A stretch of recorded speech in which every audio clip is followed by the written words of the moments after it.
Hey guys, what's up? It's Kevin for the win. We're back for another edition of Diablo 3. Today on the channel, we are taking a look at the Leapquake Barbarian build, also known as the Might of the Earth set armor for the Barbarian class. It's kind of a mid-tier armor in my personal opinion. Anyway, here it is, Might of the Earth. Two-piece set bonuses: reduce the cooldown of Earthquake, Avalanche, Leap, and Ground Stomp by 1 second for every 30 Fury you spend with an attack. 4-piece set bonus: Leap causes an earthquake when you land. Additionally, Leap gains the effect of the Iron Impact Ruin, and the Ruin's effect and duration are increased by 150%.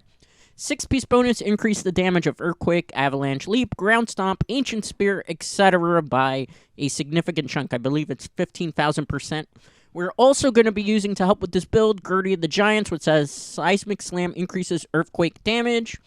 We're also going to be using Blade of the Tribes. That way, when we use a War Cry, and as well as some abilities, we will be able to create an Earthquake and an Avalanche as well. We're going to be using Bracers of Destruction. Seismic Slam deals 464% damage.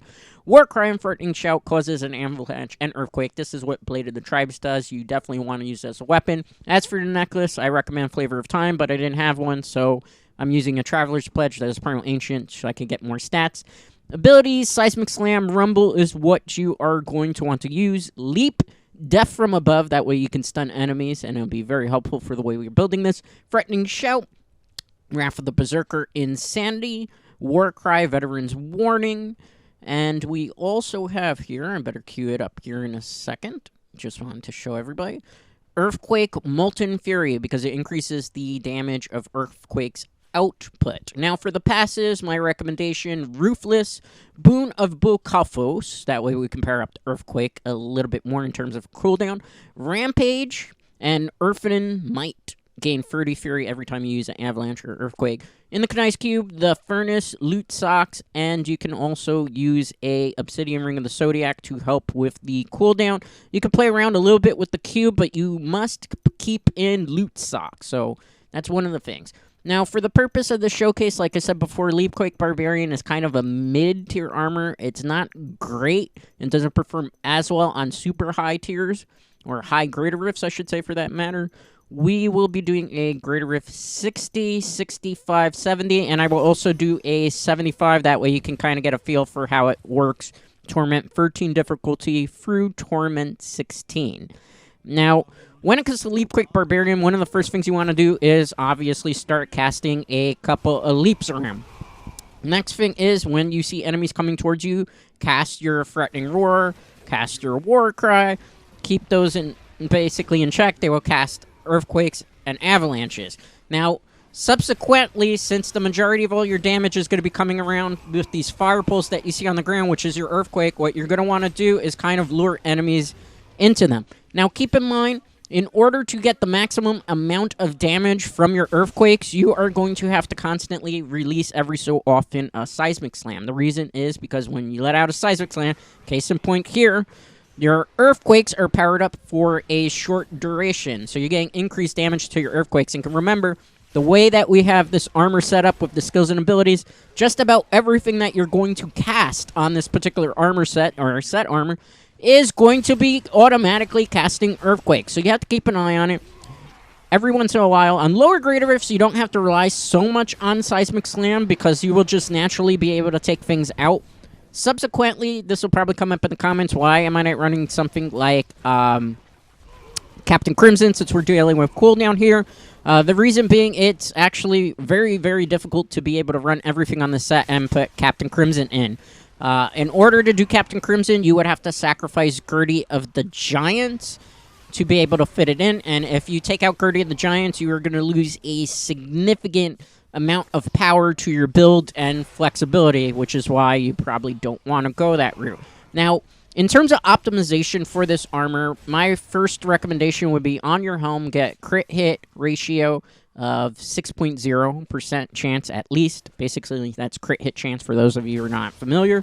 On your gloves, my recommendation would be at least an attack speed 6.0%. Anywhere to 8.0% is optimal. I would also recommend crit hit damage 50%. Furthermore, I would recommend crit hit chance on the gloves. You can roll that, if I remember correctly, to 8.0% chance, but a 6.0% chance is perfectly fine and perfectly usable. Next thing that you're going to want to focus on is getting cooldown damage, or not cooldown damage, but cooldown reduction wherever possible. Keep in mind, in order to really get the most out of this build, you're going to need a lot of cooldown. In order to really have a lot of cooldown, we have to look on our armor and put cooldown wherever possible. Subsequently, depending on your rolls, then you will want to power up your Earthquake and your Avalanche. Those are the things that really you would want to look out for, because those are the things where you're going to get the most attack power out. Keep in mind, we've already buffed Seismic Slam, so you don't really need to buff it any more than that. So really what you want to focus on is getting the crit hit chance and the crit hit damage up. Then you want to focus on cooldown reduction, and if you have really good rolls and stats in your armor, the last thing you really would then want to focus on is buffing up your Earthquakes and your Avalanches so they could do a maximum amount of potential. For your legendary gems, my recommendation would be that you use a Bane of the Stricken, because you're going to be having to attack things multiple times, particularly when you're leaping around with Loot Sock. I would also recommend Bane of the Trap, because remember, we're using a lot of abilities that have impairing effects, and as well as leveling up a Bane of the Trap to level 25, you will increase the amount of damage that way as well. And then subsequently, the last thing you should be looking for is a Goak of Swiftness. That way you can increase the amount of cooldown reduction that you have even further. As for the gems, my recommendation, I would put cooldown reduction in your torso. That way you have 3 slots of Flawless Royal Diamonds. I would also probably put 2 Flawless Royal Diamonds in your pants. Then I would probably put maybe a red gem in your helm, or if you feel like you're not tanky enough, you could put a purple gem in your helm as well. On the weapon, you must use a Flawless Emerald. That way you can get an extra 130% crit hit damage, as you see there. Putting up the Blade of the Tribes weapon there. As you can see, I actually did not go for cooldown reduction on the torso. I went for instead strength. So I have on the pants cooldown reduction, and I also have in the helm cooldown reduction. Again, you can play with it whatever you feels best. If you feel like you need more cooldown reduction, go that route. For the follower, I don't have this follower really maxed out, so I'm going to equip the Nemesis Bracers here. That way it will spawn elite packs at the pylons, which I think is very helpful and probably the more of the useful abilities that you can put on the follower. I would also probably put on your follower Flavor of Time, and then I would probably put the Sage set. Again, I have multiple accounts, as I've mentioned before, when it comes to characters, so I don't have like 9 or 10 different followers all fully maxed out. But really, when it comes to a follower, the 2 main things you really want is a Nemesis Bracer and a Flavor of Time on them. Everything else is just kind of extra icing on the cake, so to speak. For the gems, primarily, you would like to level them up as high as possible. Level 100 legendary gems for your Goak of Swiftness, Bane of the Stricken, Bane of the Trap would be the most optimal route to go with this particular build.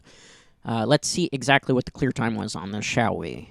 That was a 3-minute 55-second clear time, greater of 60, and a non-fully optimized armor. By non-fully optimized, I mean not all the armor pieces are ancient legendary and have had a augmentation of a legendary gem of a value of 80 to 100 on them yet.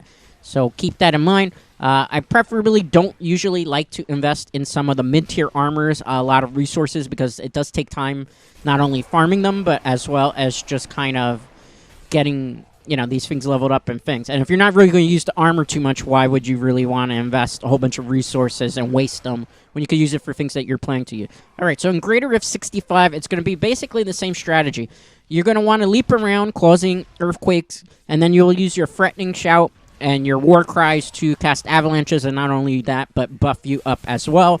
Subsequently, if you run into a tanky elite pack, channel or cast your Seismic Slam, and then start leap quaking around or causing earthquakes, because remember, after you cast a Seismic Slam, your earthquakes will be powered up for a limited amount of time. So that's why you basically want to go Seismic Slam, as particularly this strategy comes in more important as you get higher up in the greater grid, and then go leaping around, causing earthquakes from place to place. Something that I should note to the people who are new to Leapquake Barbarian is, depending on how much you pulled the button in will depend on the leap. If you do light clicks, you will do small little leaps. If you hold the button in longer, you will do larger, farther distance leaps. So you have to keep that in mind and kind of get a feel for it. Preferably, really, unless you're trying to jump from one ledge or one staircase to the other, you want to basically use, for all intents and purposes, small leaps. They work out a little bit better, and that way you can kind of micromanage where your leaps are coming from. Case in point here, I did some big leaps just to get some distance. Now, keep in mind, you want to be attacking a lot of targets. That way, your cooldown from Goaka's Swiftness is always mostly available to you. The reason for that is because you need to be able to have your cooldown on your leaps. Remember, you got loot socks, and then after loot socks, free leaps, you have a little bit of window where you wouldn't be able to challenge it, which is why Goaka's Swiftness and the cooldown reduction comes in handy. Also, while you're doing your intervals of trying to attack things, keep in mind that you want to every so often channel a Rafa Berserker. That way you have increased armor and increased attack. I primarily like to save it for when I know there's a lot of elite packs on the field. That way I can deal with them. I did a Seismic Slam, and then I'm going to start using my Leap Quakes. Remember, after I channel Seismic Slam, my Earthquakes are powered up for a short duration of time, so you want to take advantage of that. Keep in mind also, based on the 4-piece bonus and the 6-piece bonus, we want to take advantage of getting back the 30 Fury as well. But for all intents and purposes, you're just doing AoE effect damage for leaping around. Now, this armor does very well on the lower Greater Rifts. As you get higher up in the Greater Rifts, primarily when you start hitting the Torment 16 difficulty, you will start to see, obviously, mobs have more HP, they do more damage, and they tend to, on higher Greater Rifts, do a lot more area effect damages. So you get, like, the Poisoned Floor, the Electrified Floor, the Cold Floor. You have run into a lot more Leap Packs where they explode and cause lots of explosions. Leap Quake Barbarian has a tendency that if it gets too hyper aggro, which is basically terminology for being a bit more aggressive, you will have a tendency to being killed from explosions or area effect damage or things from getting reckless. So on higher Greater Rifts, you have to be a bit more careful because you can't leap around as recklessly as you would be able to do on lower levels. On top of that, it takes significantly longer to take out enemy targets compared to, let's say, the Wrath of the Waste armor, which is considered the S-tier build for the Barbarian. And if you are looking for that particular build, we have it available on the playlist. We just revisited it in Season 23 of Diablo at the beginning of it because it is the starter set for the Barbarian this time. Okay, so that was a 2 minute and 59 second clear time on Greater Rift 65, which is Torment 14 difficulty equivalent. All right, so we're back here. This is going to be a Greater Rift 70. You're going to see that clear times are going to be a bit significantly more, take longer. We're going to have to rely on a lot more as you get higher up on the Greater Rift, Seismic Slam, and then channeling your Earthquakes. Keep in mind, every time you channel that Seismic Slam and you cast it, you are increasing the damage of your Earthquake by, depends on the weapon, or not really the weapon, but depends on the Gertie of the Giants and the bracers that you have as to how much damage you're truly doing. Remember, it depends on the roll, but subsequently you're doing more damage. Case in mind, so you're going to be relying on Seismic Slam a lot more often. Now, on higher Greater Rifts, you also have to keep in mind that as you use a Seismic Slam, you are expending all the Fury that you have in this particular build, which is why it's important to follow it up with Leap Quaking Around, because the Leap Quaking Around will build back up your Fury meter tremendously, as you just saw in that particular screen that we just did. So that's really what you're going to basically doing on higher Greater Rifts. You got to really then use the Seismic Slams to power up the Earthquakes, and you usually don't want to waste a Seismic Slam until you see an Elite Pack. For all intents and purposes, as you get higher up in the Greater Rifts, when it comes to Might of the Earth Armor Set and Leap Quake Barbarian, what you want to be doing is a strategy called Elite Pack Farming, where you're basically jumping around the map, looking for Elite Packs so that you can take them out quick, fast, and efficiently, and then move on to the next Elite Pack. Usually, you're going to want to ignore some of the lower level mobs. That way, you could just get to the Greater Rift Guardian as fast as possible. This will be helped tremendously thanks to the Nemesis Bracer that you equip on your followers. So that's kind of another reason why it's kind of very important to always equip your followers with the Nemesis Bracer. That way you get extra Elite Packs, which will significantly take some of the clear times down. Actually, I would even say tremendously take some of the clear times down quite a bit. So this is not really a Elite Pack. We're just going to stomp it around and then mostly ignore it. We're going to move around the map a bit more. looking for the next elite pack target. This is basically elite pack farming or elite pack hunting. So that's basically what you're going to want to do with Elite Quake Barbarian, because if not, your clear times are going to be a lot higher just based on the fact that some of these low-level mobs have a lot of HP, and they will slow down your clear times. This is not one of those armors that you're really going to want to use if you're trying to get high leaderboard placement in terms of speed. This is really decent. I won't even see great, but decent at pushing, which is where you just kind of get to the highest greater rift possible, and you're not really concerned so much about the clear time as you are the level of greater rift that you are trying to clear. So, you know, one of those slow and steady type of strategies that people tend to or often implore with Diablo 3. If you're looking for speed, Wrath of the Waste is your best way to go. Whirlwind Barbarian. You could also go the Horde of the 90 Savages set armor, which I will be revisiting now in Season 23 in a future video. Won't be this week. Maybe I'll do it next week. That one's pretty good. It's a frenzy build. It's a bit more melee-based, and it's a bit more hands-on. That one is pretty good and can clear pretty high greater rifts with general ease. It's not as fast as Wrath of the Waste, but it is significantly high up on there. So it's pretty interesting. As for Season 23 Diablo, we're still going through it. Not much has really changed in regards to additional content. We got an update on the Nintendo Switch. It was, okay, as you saw there with the Rift Guardian, when you get the Rift Guardian in Greater Rift 70, just cast a Seismic Slam and then just go leaping and channeling as many Earthquakes as possible. Usually you should be able to one-shot it, or at least 2 to 3-shot it, based on Bane of the Stricken in conjunction with Bane of the Trap, and just all the cumulative damage that you're getting. Okay, that's Spines of the Earth. That's not bad. I probably will save that for later on, just to kind of see if I can roll a cooldown of 8.0% on this one, because it does have better stats generally than the one I'm using. Their thing is that obviously I've been farming a lot of things, so I don't have as much item box space anymore on here. I'm going to drop some of these things that I don't need, because, I mean, I could salvage them, but again, I have so many other things that I've been salvaging that it really does not work in my benefit to do that. Let's identify some of these things. I also identifying them because if I don't use it particularly for my character, I might run into something I could use for my follower that I haven't equipped.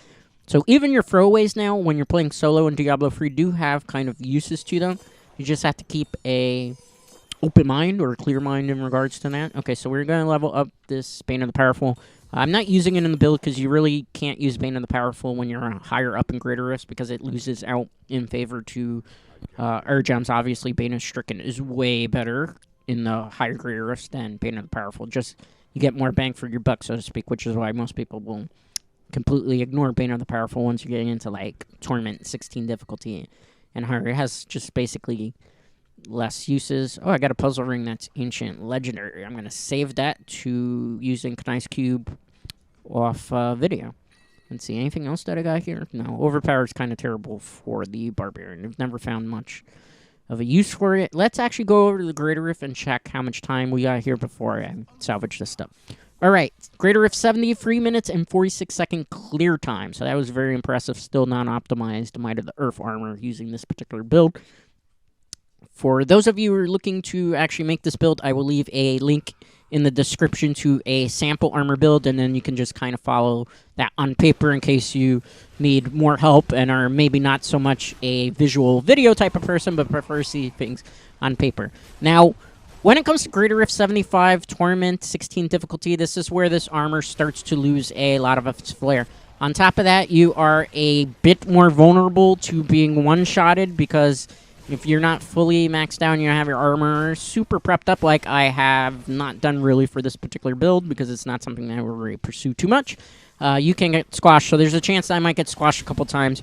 Again, when it comes to Greater Rift farming and everything of the sort, or you're just pushing, keep in mind that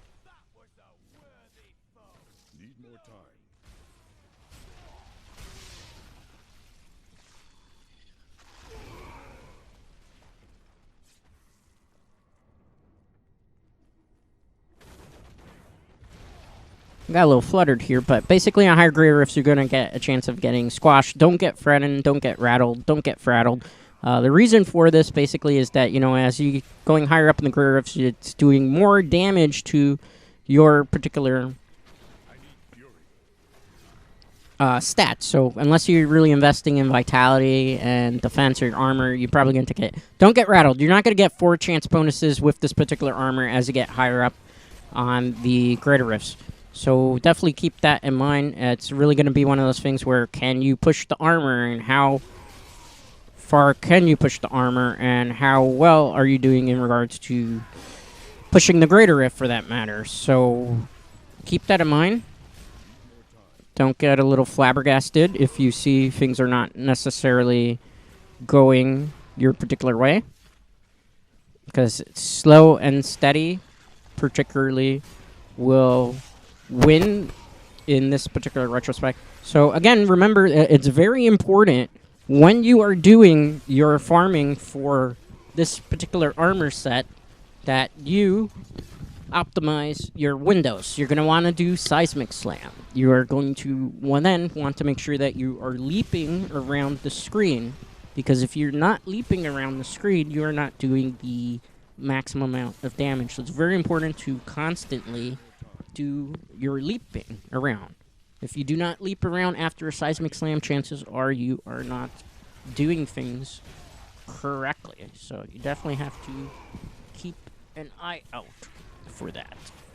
Subsequently, another thing that you want to definitely do in higher greater rifts is that you will want to keep an eye on the use of your threatening shouts and your war cries, because when you're using your threatening shouts and your war cries, you will tend to notice that if you waste them, you basically are using them on lower level mobs, and then you run into elite pack and you have a higher chance of being squashed in that retrospect. Case in point here, I probably should have conserved my threatening shout and war cry a little bit better. That way I would not particularly take a unnecessary death. Now keep in mind, like I mentioned before, as you get higher up in the greater rifts, Leap Quick Barbarian starts to lose out a lot in favor of armors. The reason for that is because since you're leaping directly into enemies, and most of the time you're leaping into enemies that potentially have area effect damage or they're ranged enemies, chances are you are leaping directly into danger itself. Or for all intents and purposes, it's like if you're leaping from one hot frying pan into another. So again, this is kind of one of those things in situations where the armor is considered mid-tier, because leaping directly into enemies at super high greater rifts and not always taking them out, particularly like if you haven't used a seismic slam before you started jumping into it, leaves you very vulnerable. In terms of tier list right now, it's kind of pretty much mostly the same things that we normally see on Diablo 3 leaderboards. Whirlwind Barbarian is very high up on the top. Gears of Dreadland, despite the nerfs, is significantly high up on the top. Mundunungu Regalia, a.k.a. the Mundunungu set, which is Spirit Barrage Witch Doctor, it saw some nerfs, but it's still very high up on the tier list.